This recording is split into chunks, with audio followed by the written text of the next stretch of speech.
What's going on in the world today? What's up, America?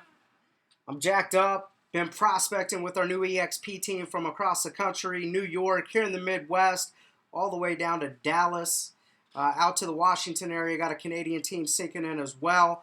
However, I've been asked a lot, so I want to address this question. When is the best time to prospect? I say always. However, I do want to play some math and I do want to talk about a few things. I'm going to cover a report that was done many years ago. Can't remember the exact year on some of this stuff. And it holds true from what I've experienced while helping others set up inside sales departments, real estate call centers, and what I've formerly done for myself and doing now. But before we get into the best times to prospect, I want to talk about response times, response rates. And I know it's really kind of been crammed down our throat with internet leads as an industry because a lot of third-party call centers have capitalized on the brand promise of being able to respond to your leads within 5 minutes because they know you're not doing it. However, I do think response times are important. And so as you can see over here, responding to your leads within 5 minutes is crucial. After 5-10 minutes, it radically drops off your chances of being able to qualify them.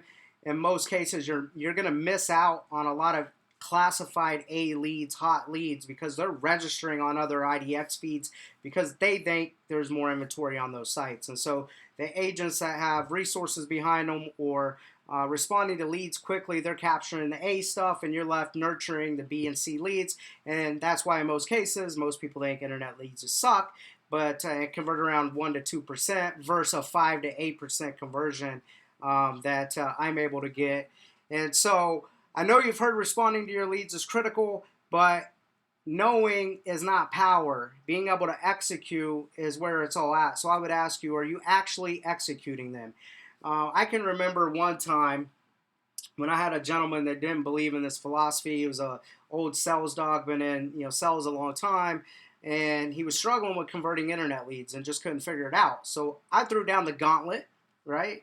Threw down a challenge and basically said, how about you respond to leads within 30 days and then you can call my bluff on this or you can watch your conversion probably double.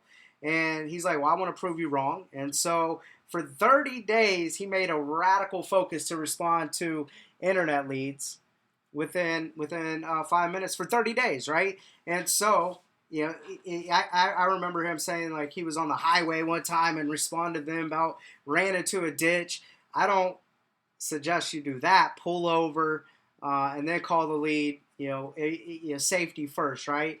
But make a commitment and watch your conversion number double if you just respond to internet leads within 5 minutes. Speed matters because 70% of people do business with the first agent or company that they come in contact with, as long as the 6 laws of influence are intact, like you, trust you, you're consistent, see you as that authoritative figure, all of that stuff, right?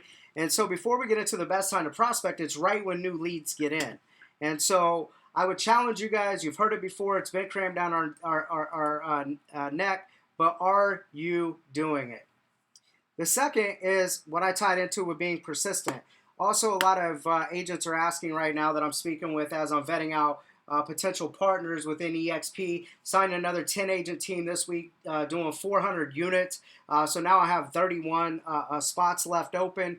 And the agents are asking, how many times should I call a lead before enough is enough? I like to call a lead 7 to 10 times, okay? And so I'm going to govern my auto dialer to those metrics, and then they're going to flush it out. I think after you call someone 7 to 10 times and there's no contact, no answer, it's time to move on to fresher, better data, not just keep beating the same data up, right? I want to try to get closest to a conversion as possible. However, I will call more than 10 times if buying or selling behavior dictates that. And you can get that information and metrics from most powerful CRMs, i.e. like Boomtown. You can see when they're working with a loan calculation, emailing properties to a friend, printing flyers, favoriting homes, visiting the website multiple times, putting, looking at homes multiple times.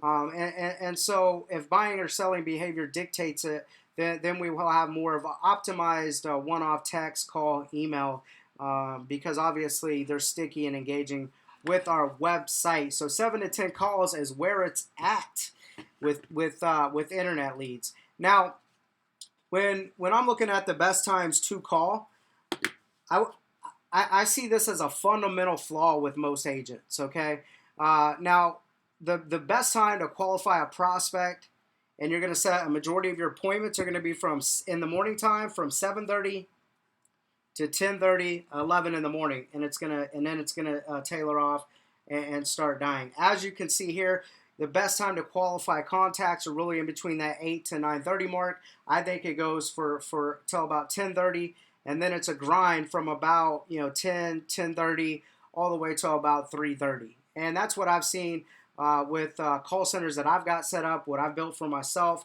and all of that stuff. However, here's how the typical agent works. They come lollygagging into the office in between 8, 9 o'clock. They hang out at the coffee pot, right? The water cooler, chit-chatting, straggle and struggle, and finally get back to their desk. Then they hit refresh on their emails, and then they slug through the emails.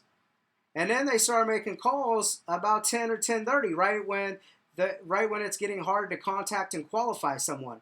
So I like to actually reprioritize my day where I'm coming in and I'm going to swallow the frog. And if you haven't heard about that, it's doing the tough stuff first and getting it out of the way, which is prospecting, lead generation, servicing your internet leads, all of that stuff. And so I would prefer no emails, no Facebook, no distractions from 7:30 to 10:30. Have that jam session. Have that radical focus with dollar producing activities, income producing activities, IPAs from that 7:30 to 10:30, right? And then you can do whatever you need to do. And then let's just say you're more of an afternoon person, right? You're not a morning person. You work a lot of late nights. Then manage your energy, right? Manage your willpower, and prioritize your prospecting times from 3:30 ish up until 7:30, 8 o'clock, or 4 to 8. And you can see on this chart, in between 4 and 7:30, the chances of you making contact and actually qualify a lead are much higher than even in the morning. And so manage your energy, manage your willpower, and play to these statistics, because I've seen these statistics play out with the resource centers, the real estate call centers that I've got set up, and the hundreds of thousands of people that we've got pre-approved listing appointments, buyer appointments, and the hundreds of thousands of leads that we've processed and I've worked on in my career. However, most agents don't want to prospect after 5 or 4 or whatever. They're working in this tougher gap, prospecting in between that 10:30 to 3 time, and they wonder why they're not finding success versus prioritizing in the morning or from that 4 to 7. And so don't be like all these frustrated agents out here just going through the motion, right? Strategically live your life by design of how you have this focus and how you approach your day, and I promise you, without a doubt, you're going to get better results. Also, we're hitting it for 2 hours a day on Wednesday, for 2 hours a day on a Thursday together, and almost 90 minutes to 2 hours on Friday. Really getting our people trained, focused on conversions, database management, dealing with the missing pieces and all of the stuff that we're working on. But if you're going to work with your team on a call night, most of you guys that follow me, you guys know I've ran live and direct call night on Thursdays for years, almost 7 years. I started doing it for my business, and then people started to join me, and then it grew and exploded into what it exploded into. And as you can see here, your best days of actually having your highest and best chance of making contact and qualifying, pre-approving a buyer or a listing appointment is going to be on Thursdays. A 49% difference prospecting on Thursday versus Tuesday. So strategically, 7-8 years ago when I saw this report, that's why I set up call nights on Thursdays. Okay, I don't care if you're doing your call nights in the morning, at night, whatever. Just make sure you're strategically focused on having your powwow hours with your team, with your group on Thursdays. All right, you're gonna, you know, if you play to this math, you're gonna see a difference. I promise you. I've been playing to this math for years, and it works. All right. So I just said a mouthful there. I'm going to get back after it. I got some more stuff to do. Holla at me. Make it a great day. You see the network's on fire right now. Sharpen your pencil. Just do it.